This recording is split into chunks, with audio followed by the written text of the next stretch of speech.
আপনি শুনছেন সাহিত্য এফএম, কান পাতলেই খুশি। আমাদের চ্যানেলে আপনি স্বাগত। মুঠোফোন আর কম্পিউটার স্ক্রিন ছাড়া আজকের সময় প্রায় অচল।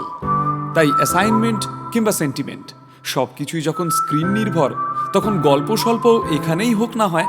তাই আমাদের নিরন্তর প্রচেষ্টা থাকবে আপনার জন্য বাংলা ও বিশ্ব সাহিত্যের সমুদ্র থেকে কিছু জলোচ্ছ্বাস ধরে রাখার। শুনেই দেখুন না, আশা করি ভালো লাগবে। সাহিত্য এফএমে আজকের নিবেদন সুমেলি কাঞ্জিলাল মুখার্জির লেখা গল্প নব আনন্দে জাগো। আসছে নববর্ষ, বাংলা নতুন বছরে নতুন স্বাদের একটা ভালো লাগার গল্প নিয়ে আমরা এসেছি আপনাদের জন্য। এর আগেও আমাদের চ্যানেলে আপনারা শুনেছেন সুমেলির লেখা একটি ভালোবাসার গল্প। শুরু হচ্ছে নব আনন্দে জাগো।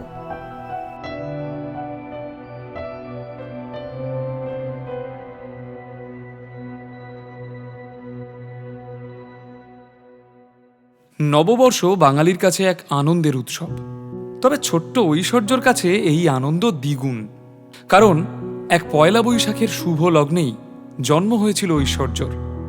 তবে এই বছর ওর জন্মদিনটা একটু বেশি স্পেশাল, কারণ এই প্রথমবার ঐশ্বর্যর ঠাম্মি, দাদান, দাদু, দিদুনরা তার জন্মদিনে আসছে তাদের আমেরিকার বাড়িতে।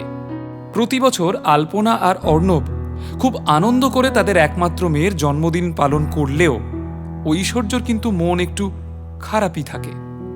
কোনোবারই সে পৃথিবীর অন্য প্রান্তে থাকা পরিবারের আর সব মানুষগুলোকে কাছে পায় না, অথচ তারা ঐশ্বর্যর বড়ই কাছের আর ভীষণ প্রিয়।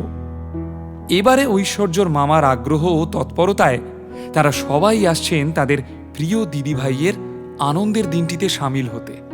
কলকাতা থেকে আমেরিকা, জার্নিটা নেহাত কম নয়। সেই কবে অর্ণব আলপনার প্রথম বিবাহবার্ষিকীতে সকলে গিয়েছিলেন। সেবার প্রায় 1 মাস ছিলেনও সবাই, ঘোরাঘুরিও কম হয়নি। তবে তারপর আর কারোরই অতদূর যাওয়া হয়নি। এরপর ছোট্ট ঐশ্বর্যর অন্নপ্রাশনের সময় অর্ণব আর আলপনা প্রায় 1 মাসের জন্য কলকাতায় এসেছিল। অর্ণবের অফিসের কিছু কাজও ছিল, আর তারই মাঝে মহা সমারোহে মেয়ের মুখে ভাতও পালন করেছিল তারা। অনেক ঘুরেও ছিল বাবা মাদের নিয়ে। তারপর মাঝে কেটে গেছে প্রায় 10টা বছর। এর মাঝে অর্ণবরাও যেমন আর আসতে পারেনি কলকাতায়, তেমনি তাদের মা বাবাদের পক্ষেও বিদেশ যাওয়া আর সম্ভব হয়নি। এই জন্মদিনে 10 বছর পূর্ণ হবে ঐশ্বর্যর। প্রতিবারই সে আশায় থাকে তার দিদুন ঠাম্মিরা সবাই আসবে, কিন্তু তার সে আশা আর পূর্ণ হয় না। তাই ছোট্ট ঐশ্বর্যর আবদার রাখতে এই বছর ঐশ্বর্যর মামা সায়ন স্থির করেই নেন যে একমাত্র ভাগ্নিকে ওর 10ম জন্মদিনের সেরা উপহারটা তিনিই দেবেন। আর সেই উপহার অবশ্যই পরিবারের সকলের সাথে জন্মদিন পালন, যা অনেক বছর ধরে ঐশ্বর্য মামার কাছে চেয়ে এসেছে। যদিও সায়নের নিজের না যেতে পারার আক্ষেপটা রয়েই যাবে, তবুও তিনি দায়িত্ব নিয়ে সব ব্যবস্থা করে দেন। সকাল 9টা, ঐশ্বর্যর বাবা অর্ণব এয়ারপোর্টে দাঁড়িয়ে অপেক্ষা করছেন তার মা, বাবা ও শ্বশুর শাশুড়ির জন্য। ফ্লাইট টাইম মতোই এসে পৌঁছল। ক্লান্ত শরীরে সকলে ছেলে তথা জামাইকে দেখতে পেয়ে যেন স্বস্তি পেলেন। এয়ারপোর্ট থেকে অর্ণবদের বাড়ি বেশি দূরে নয়। বাড়ি পৌঁছে এত বছর পর নাতনিকে কাছে পেয়ে তারা বাঁধ ভাঙা আনন্দে ভেসে গেলেন। ছোট্ট ঐশ্বর্য খুশিতে প্রাণ ভরে নাচতে লাগলো। তাই দেখে ঐশ্বর্যর মা আলপনা বলে উঠলেন, বাহ, তোমরা নাতনিকে পেয়ে তো মেয়ে বৌমাকে ভুলেই গেছো দেখছি।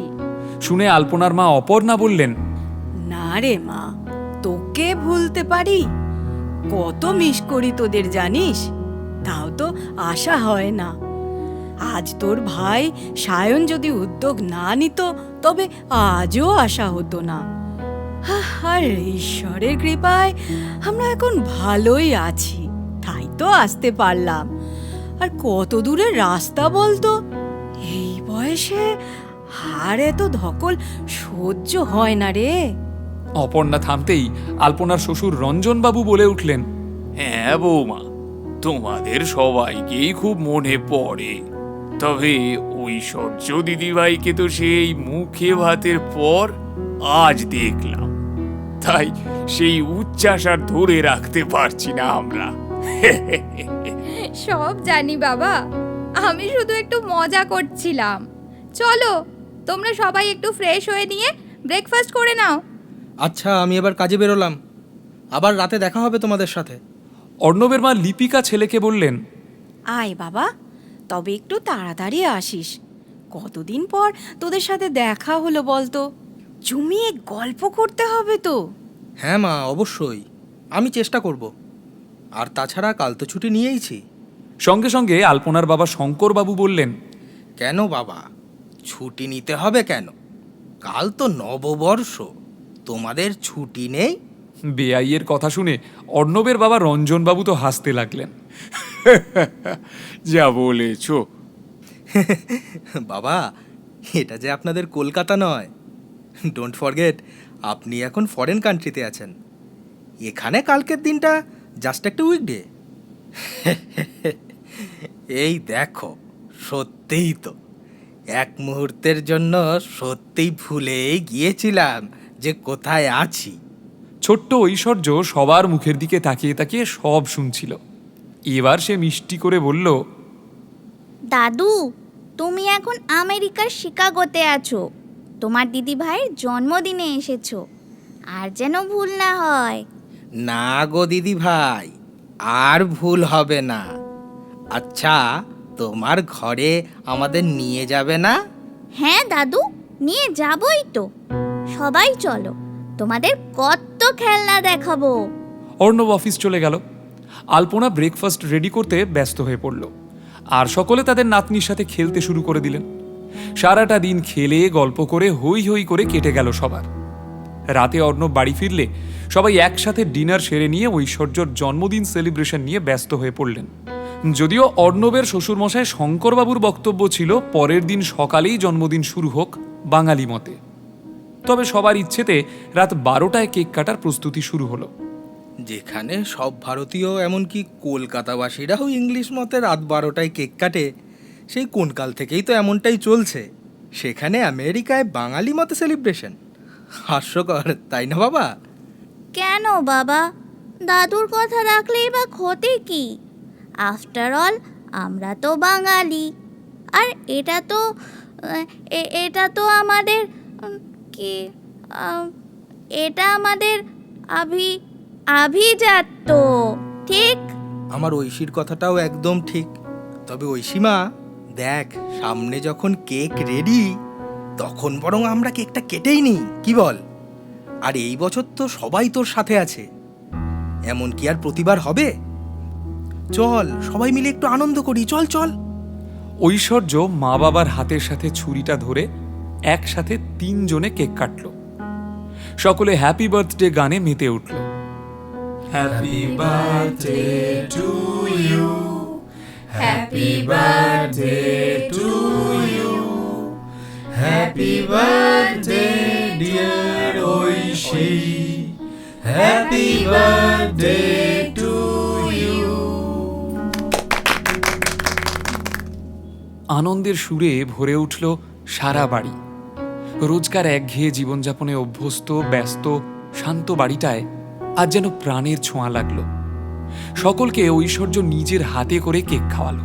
সবাই তাকে আদর করে কেক খাওয়ালো তো বটেই, একটু করে ক্রিম তার গালেও মাখিয়ে দিল। সত্যি, এই যে তোমরা এলে, তাই এত খুশি আমাদের ঐশী। না হলে প্রতিবারই তো কেক কাটে, সেই কেক কাটার সঙ্গে থাকে আক্ষেপ, তোমাদের পাশে না পাবার আক্ষেপ।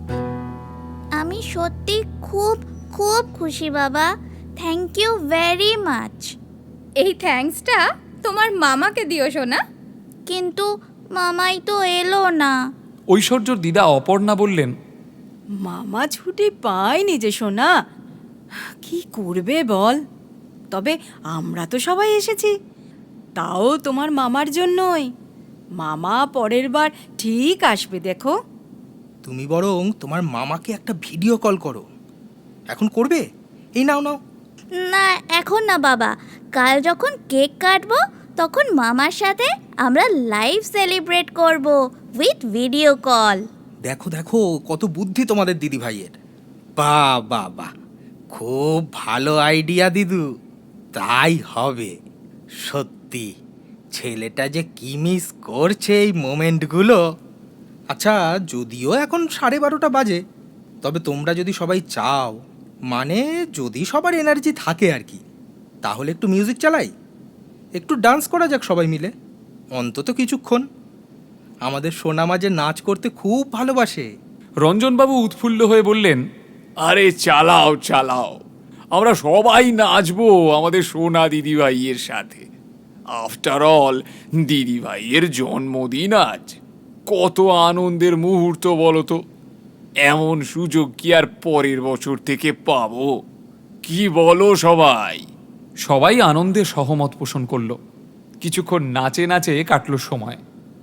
তারপর আরও একবার ঐশ্বর্যকে জন্মদিনের শুভেচ্ছা ও আদর জানিয়ে আর পরস্পরকে গুড নাইট জানিয়ে শুতে চলে গেল সবাই। পরের দিন সকাল থেকেই শুরু হলো ব্যস্ততা, বিকেলে বার্থডে পার্টির আয়োজনের। তারই মাঝে দুপুরে 5 রকম ভাজা আর পায়েসের সাথে শাঁখ বাজিয়ে বাঙালি মতে নাতনির জন্মদিন পালন করলেন ঐশ্বর্যর দিদা আর ঠাকুমা। ওদিকে ঠিক সন্ধ্যে 7টায় বার্থডে পার্টি শুরু হলো। প্রতিবেশীরা তো ছিলেনই, আর ঐশ্বর্যর প্রিয় বন্ধুরাও সবাই এসেছিল। বাড়ির সদস্য আর অতিথি মিলিয়ে প্রায় 50 মানুষের সমাগম। আর তাতেই যেন বাড়িটা উৎসব মুখর হয়ে উঠেছিল।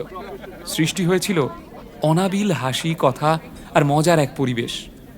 পরিবার, বন্ধু আর অনেক চেনা মানুষের সাথে এভাবে বার্থডে সেলিব্রেট করে ঐশ্বর্য যেন আজ বাঁধ ভাঙা আনন্দে ভাসছিল। ঠিক 8টায় কেক কাটা শুরু হলো। এরপরেই শুরু হলো গানের প্রোগ্রাম, যার সমস্ত আয়োজন ছিল ঐশ্বর্যর বাবা অর্ণবের, তার প্রিয় ঐশীর জন্য। মেয়ে যে গান শুনতে খুবই ভালোবাসে। তবে ঐশীর রবীন্দ্রসঙ্গীতের প্রতি ভালোবাসার কথা জেনে খুশি হলো তার প্রিয় দাদা দিদুনেরা। অর্ণব অ্যানাউন্সমেন্ট করলো, আসুন সকলে এবার গলা মেলাই আমাদের সকলের প্রিয় রবি ঠাকুরের গানে। আমার ঐশী মায়ের জন্য আমার তরফ থেকে একটা ছোট্ট উপহার। আমাদের শিল্পীদের অনেক ধন্যবাদ আমার আমন্ত্রণে সাড়া দেওয়ার জন্য। ঐশী, তুমি খুশি তো? হ্যাঁ বাবা, খুব খুব খুশি। সত্যি এই বছরটা তুমি মেমোরেবল করে দিলে। আচ্ছা, গান তো শুনবি, তুইও একটা গান শোনাবি কিন্তু আমাদের সবাইকে।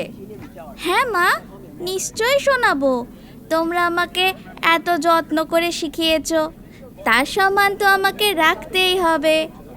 প্রথমে স্বনামধন্য শিল্পীদের গানে খুশি হলো সকলে। তারপর ছোট্ট ঐশ্বর্যর মিষ্টি গানে সার্থক হলো সঙ্গীতানুষ্ঠান। সব শেষে ঐশ্বর্য কিছু বলতে চাইল। বাবাকে আর মামাইকে অনেক অনেক থ্যাঙ্কস আর এত ভালোবাসা। তোমাদের জন্যই এই বছর জন্মদিনে স্পেশাল মোমেন্টগুলো পেলাম। আর মাকে এত আদর। আর দাদান, ঠাম্মি, দিদুন, দাদু, তোমাদেরকে কাছে পাওয়া তো এখনো অবধি আমার জন্মদিনের শ্রেষ্ঠ উপহার। তবে বাবা, আর একটা আবদার করব, রাখবে প্লিজ? বল না, শুনি আগে। পসিবল হলে নিশ্চয়ই রাখবো। এই বছর যেমন আমরা আমেরিকাতে সবাই মিলে একসাথে বার্থডে সেলিব্রেট করলাম নববর্ষের গানের সাথে, তেমনি পরের বছরও করব একইভাবে। তবে এখানে নয়, কলকাতায়। ঐশ্বর্যর দাদু ঠাম্মিরা নাতনির এমন আবদারে আপ্লুত। অর্ণবের বাবা রঞ্জন তো সঙ্গে সঙ্গে বলে উঠলেন, এই হচ্ছে সংস্কার, বুঝলে গিন্নি? দেখো দেখি, বিদেশে থেকেও কি সুন্দর শিক্ষা পেয়েছে আমাদের দিদি ভাই। এ তো তোমাদেরই সংস্কার বাবা। তোমরা আমাকে যেভাবে মানুষ করেছো, আর আলপনার মা বাবাও ওকে যেই শিক্ষায় বড় করেছেন, এটা বোধহয় তারই প্রতিফলন। আমরা তো শুধু তোমাদেরই দেখানো পথে চলেছি।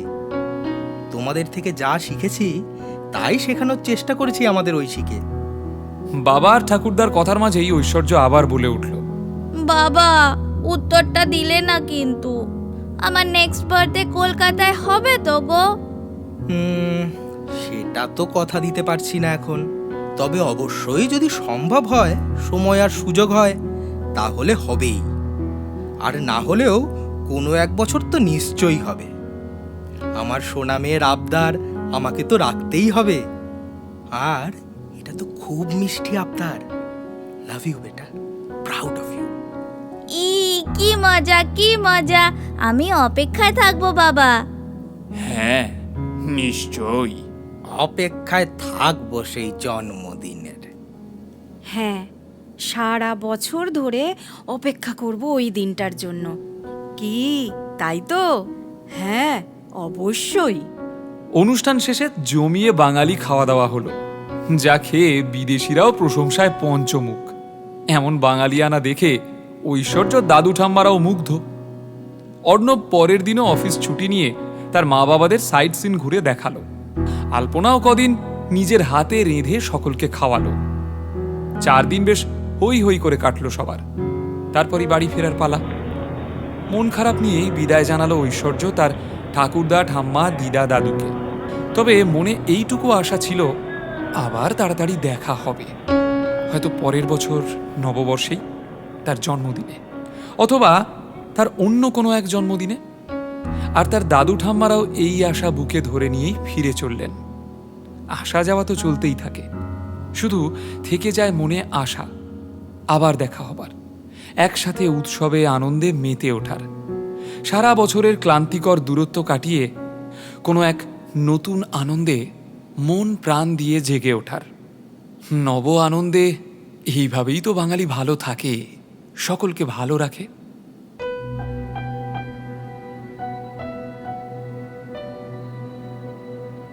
শুনলেন নব আনন্দে জাগো, কাহিনী সুমেলি কাঞ্জিলাল মুখার্জি, নাট্যরূপ অরুণিতা। বিভিন্ন চরিত্রে অভিনয় করেছেন কথক ও রঞ্জন, সৌরভ রায়, ঐশ্বর্য, অরুণিতা, অর্ণব ও শঙ্কর, নীলাশিস বসু, অপর্ণা ও লিপিকা শুভ্রা পাল, আলপনা ও গল্পের সূত্রধার আমি অম্বালিকা রায়। শব্দগ্রহণ, সম্পাদনা ও সঙ্গীত পরিচালনা Sourish Bhattacharya. Poster design RT creation. সমগ্র পরিকল্পনা ও পরিচালনা সৌরভ। আমাদের নিবেদন আপনাদের ভালো লাগলে চ্যানেলটি সাবস্ক্রাইব করুন, লাইক ও শেয়ার করতেও ভুলবেন না। কমেন্টে জানান আপনাদের মতামত। আবার আমরা ফিরে আসব আগামী সপ্তাহে আপনাদের জন্য নতুন গল্প নিয়ে। ভালো থাকবেন, ধন্যবাদ।